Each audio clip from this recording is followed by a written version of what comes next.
Was it a bad day or was it a bad 5 minutes that you milked all day? This is one of my favorite sayings by an unknown author. I had this on my wall when I had my private mental health practice as a reminder to myself, but also to my clients.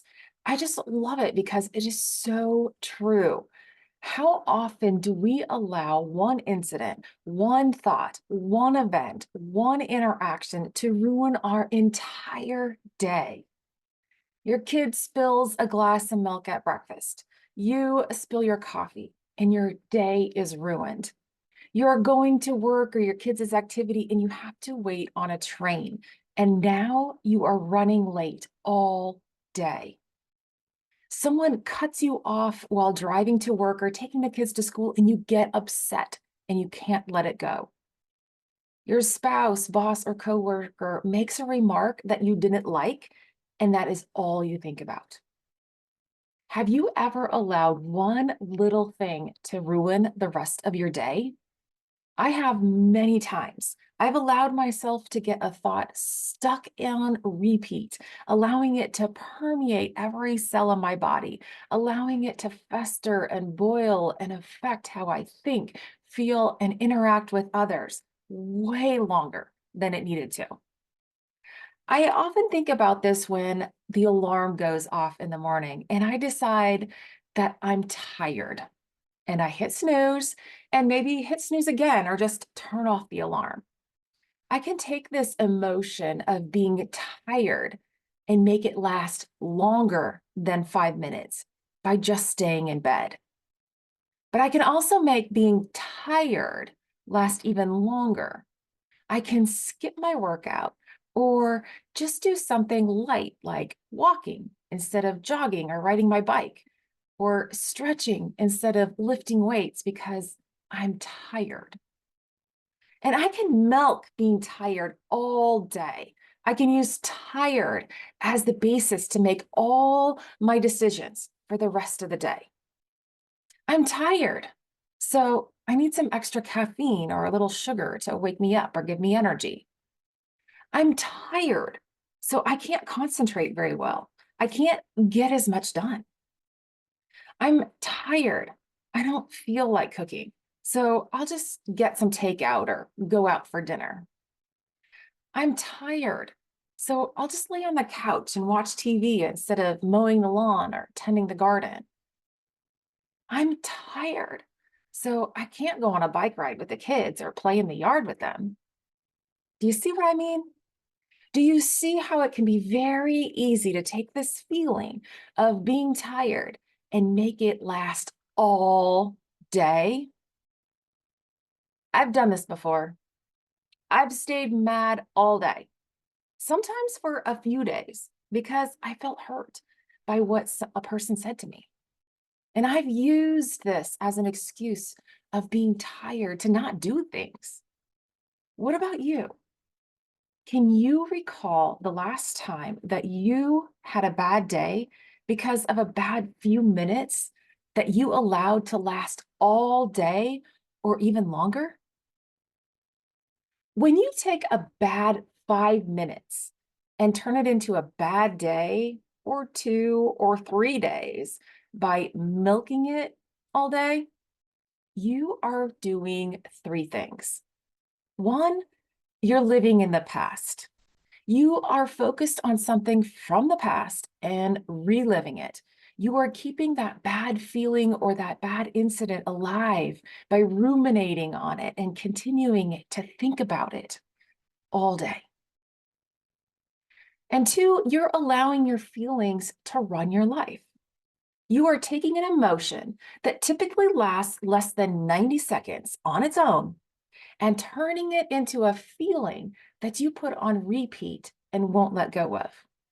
You allow yourself to ruminate on a negative feeling and let it permeate every part of you, allowing that feeling to determine your energy, your thoughts, and your actions. And three, you're acting like a victim. You are not taking personal responsibility for your thoughts, your feelings, and your actions. You are acting like you have no control over what happens to you. You are finding an excuse to get you out of doing things you know in your head are better for you.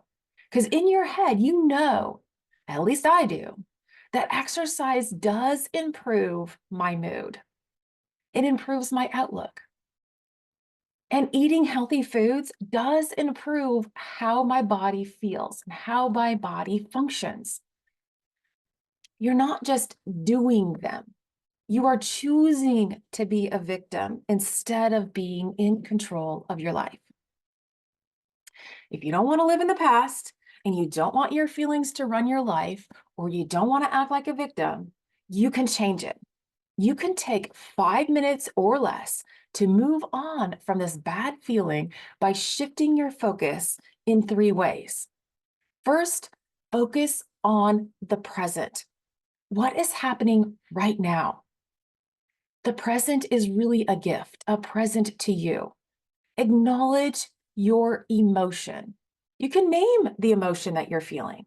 I'm frustrated because I have to wait on a train or a long traffic light, and I feel like I might be late. Acknowledge it.